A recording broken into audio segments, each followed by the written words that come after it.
Hi guys and welcome to another video on this channel. Today it's My Team Career Mode Season 2 Round 13. It's the Brazilian Grand Prix around Interlagos.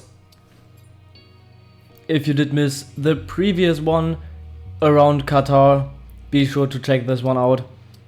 It was not a good race, but in the end we got the fastest lap of the race, so definitely check that one out.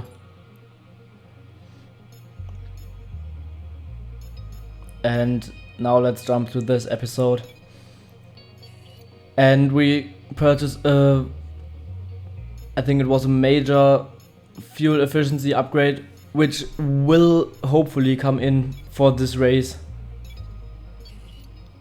And we did a durability upgrade as well.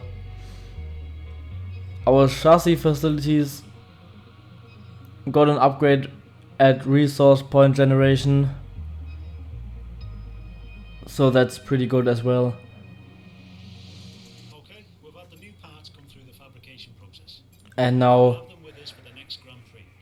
same thing as every episode at the moment, we have to choose between Verstappen and Perez as a rival, which is complete bullshit because there's no chance we would be winning against one of them.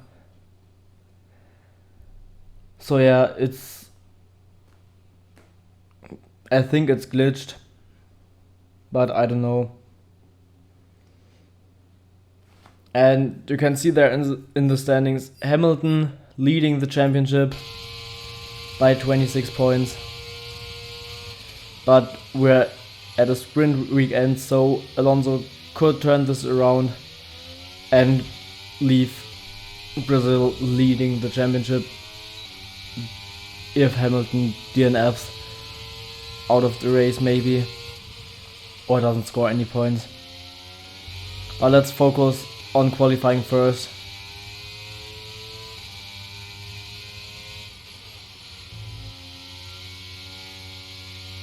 We get a good run through sector 1 and then into sector 2. We missed the apex of turn 7 a little bit. Is it turn 7? I think it's turn 7. Yeah, it should be turn 7.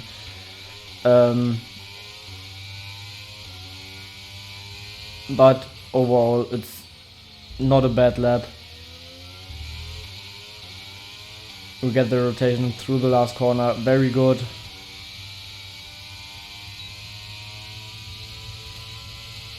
And now up to the line. And in the end it's a 1:11.1, which puts us in P21 before the second run. And now we miss the first turn a little bit, but out of the Senna S we gain around 1.5 tenths. And into turn 4 we get the rotation really good. We could have carried a little more speed and went a little bit wider on the exit, but that's okay for now. And now we got turn 7 way better. We gained so much time through there. I think it was like 2 or 3 tenths through turn 7 alone. And now we're up by 7 to 8 tenths. And it's going up even more. And we get a purple middle sector. We're 8.5 tenths up on Fittipaldi's time. We're now a second up on our own time. And now up to the line, it's a 1:10.2, and that means we're through to Q2 by 2 tenths gap to Magnussen in P17. Our teammate Dennis Hauger unfortunately is knocked out in P20 there.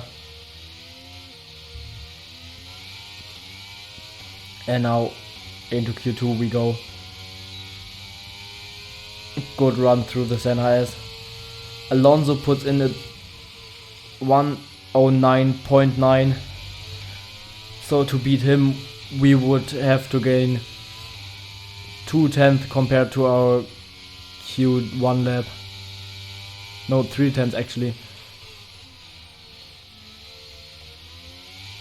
But we will see what we can do. As we again didn't get to turn 7 perfectly.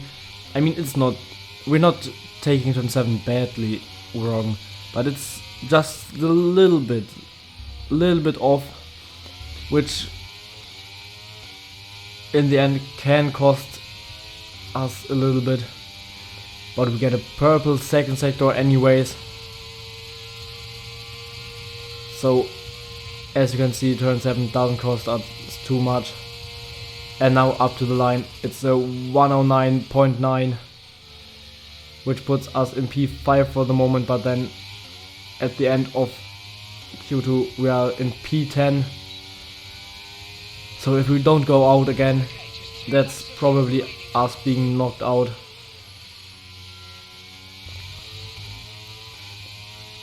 And if we don't improve on that time, that's probably us being knocked out as well. We're 1/10 down on our previous time. But maybe through the middle sector we can gain some time and get a good lap in.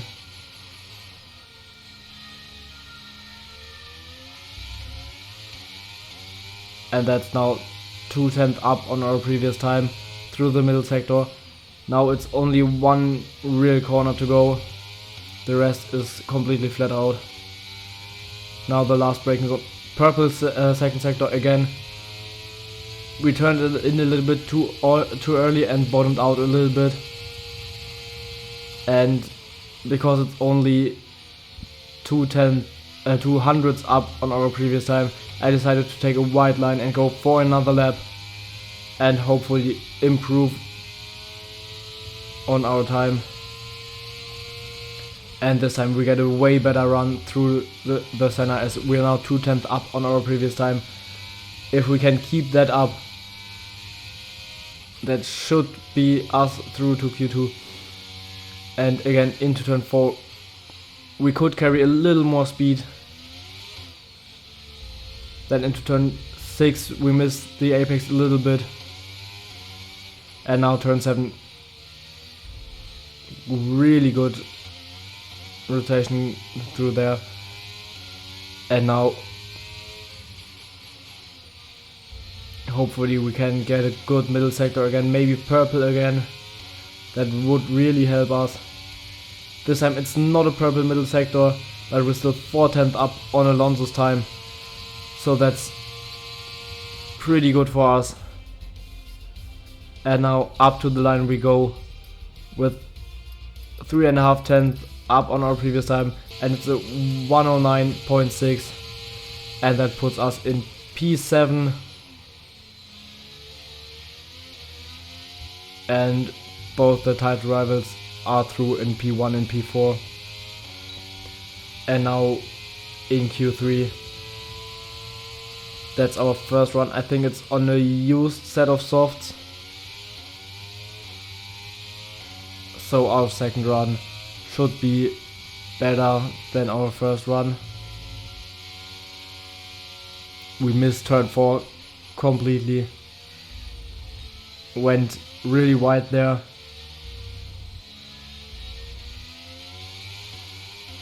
And then Alonso puts in a 109.2.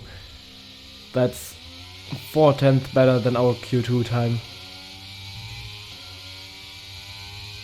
But to be fair, I didn't really think about having a shot on pole position, because that's just not where our car is. I mean, you could see before the race in the performance chart we are P9 again, after we were in a really good P5 on the performance chart in Monza. But now it's a really bad lap. It's a 11.4, and that puts us in P10. And now onto the last lap we go. and you can see there the DRS doesn't open, and you can see at the red bar where the brake pressure is, there is a little bit of brake pressure on, and that happened because my brake pedal was stuck a little bit in braking position, so that's why I lost almost 8/10 there, because with constant brake pressure on, it's just not possible to gain any time. And then because I wanted to make up much time out of turn 8, I went on the throttle a little bit too early and spun the car around. So that's a bit unfortunate, but it will be P10 at the start for the sprint. So if we move forward 2 positions, that would be some points, and it shouldn't be too hard considering I was in P7 at the end of Q2,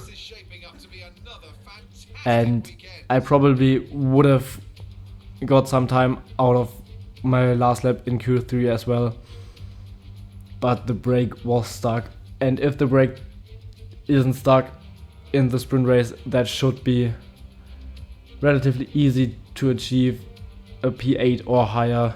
So let's see what happens there.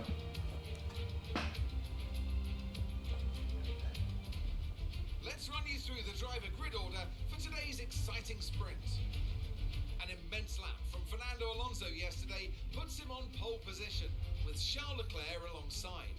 Moving on to the rest of the grid, we have Hamilton, Verstappen, Norris, Russell, Sainz, Albon, Gasly, the owner driver, Perez, Oscar Piastri, Stroll, Bottas, Ocon, Tsunoda, Magnussen, Fittipaldi, Joe, Helga, Sargent, and Nick de Vries. And with preparations almost complete, let's head trackside for today's sprint.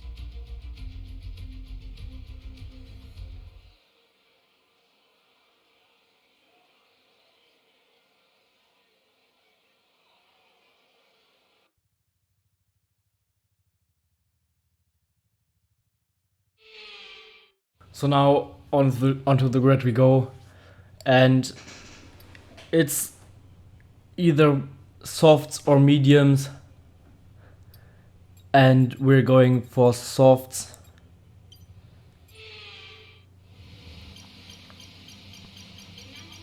And it looks like everyone else is on softs as well.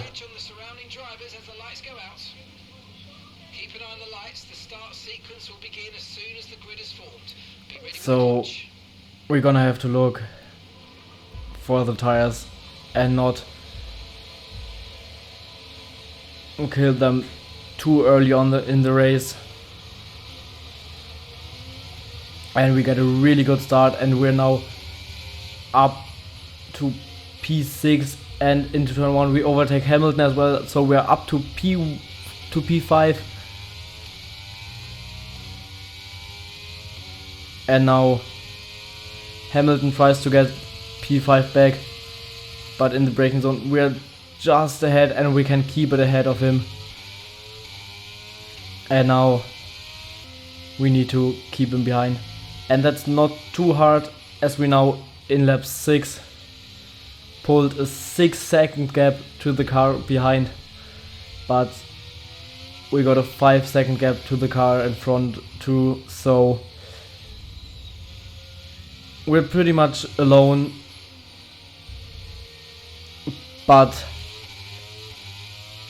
we had really bad luck. The brake pedal issue appeared again, and we lost 3 seconds per lap to Norris. And then I locked up into turn 7 and Norris just overtook us. And he's actually on mediums, so I think he's the only one who decided to go for mediums. And there you can see Sainz just flying past us because the brake pedal is still stuck, and that is really annoying because we lose so much time. We lose 3 seconds or more per lap, and now the next car with DRS. But actually Paris went into the pits. Maybe he had too much tire wear, but that really helps us, as now Hamilton is the next car behind with 5 seconds gap. And we go into the last lap. And not a good turn 1, we locked up really badly. And now at the end of the lap, we lost 4.5 seconds to Stroll. And out of the last corner we go to low fuel mode as well. So now we just want to hold on to P8 in front of Hamilton, and we get it. So that means we get 1 point and we start on P8 for tomorrow's race. But this brake pedal issue is really not helping us. But let's see, hopefully it won't appear again in the race. But we will see.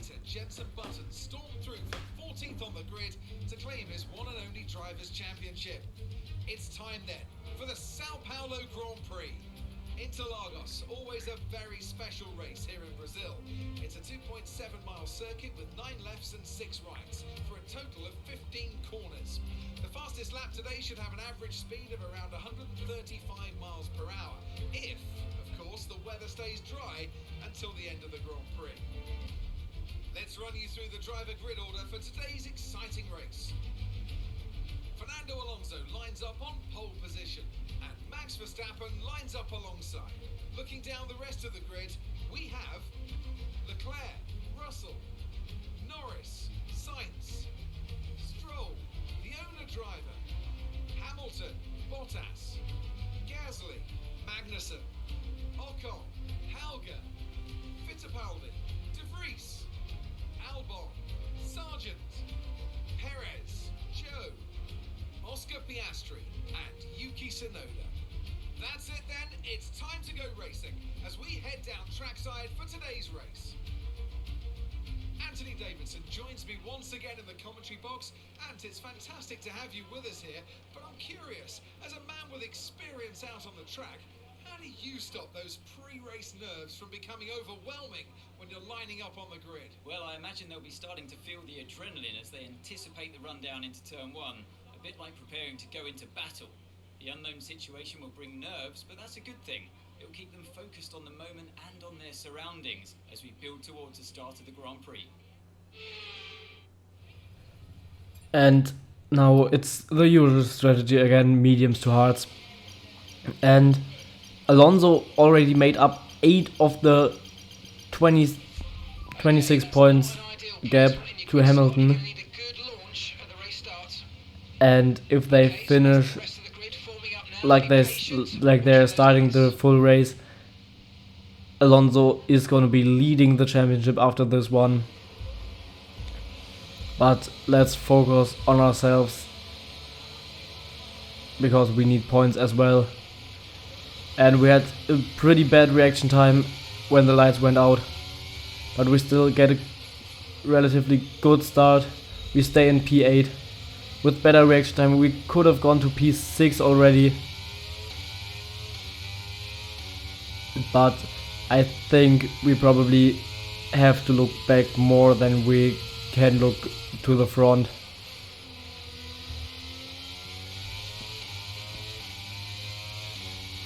And we probably will have to settle for at most 4 points. As I thought about going for a dive on Stroll there into turn 7, but I decided not to do that. And now on lap 9, we're fighting with Hamilton, and Hamilton with the DRS just flies past us. I thought about a dive bomb into turn 4, but I decided it's not worth it. And we pulled a 3.6 seconds gap to Gasly behind. But then into turn 3, we lose the car, and now we lost many positions. And the worst thing is, the Alpines were in P10 and 11 behind us, so we would have gained 1 point on them when we were in P9.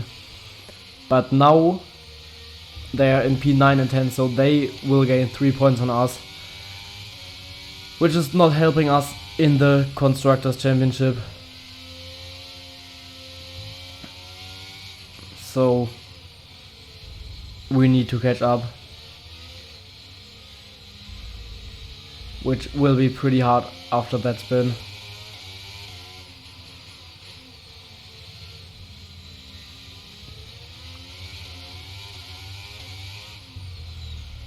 And now we're under pressure from Piastri and Sargent, and we spin it again. Not as bad as the last time, but we still lose 3 positions. And now we're at the back of the train we were the head of. And then on lap 17 I decided to box, and we come out in P21. But I think we're the only ones who already boxed. And I think Hauger is still out on the mediums without boxing, so he's on 23 lap old tires.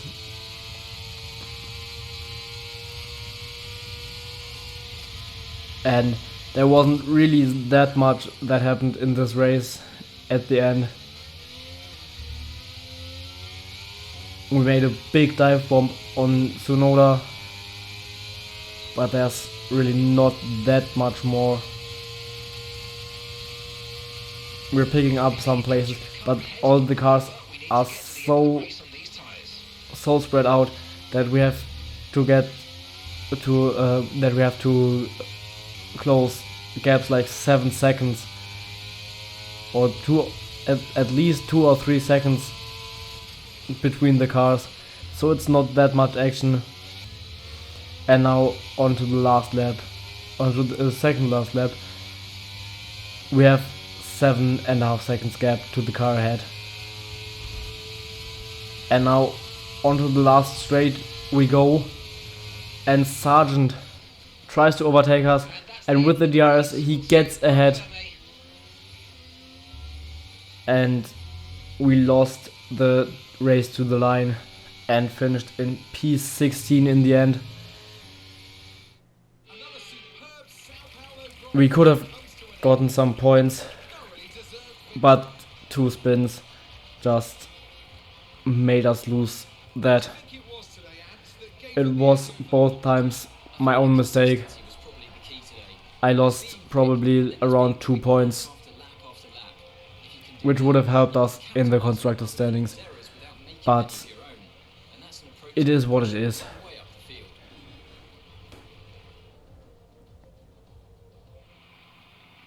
Here come today's winners. The team at Red Bull have done a phenomenal job recently, and it's clear to see that they've put in the work, and they should be so proud of the victory they secured here.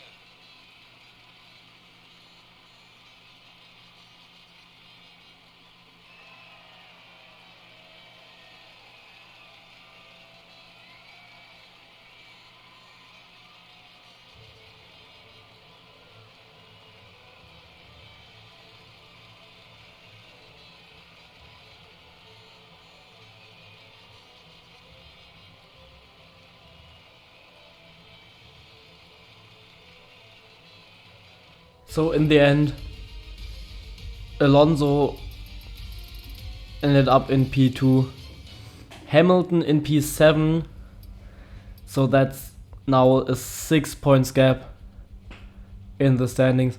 I think Leclerc and Verstappen with 30 and 36 points behind are out of the fight.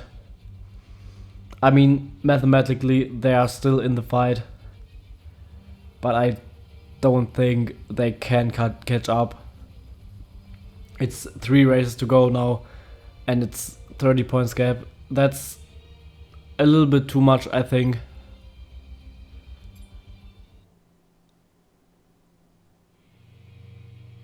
But I mean, it would be nice to have a 3 or 4 way title fight in the last race. So let's just see what happens. And we are a few points ahead of Alpine in the constructor standings, which is really good for us because that means more money. So see you guys next time. Goodbye.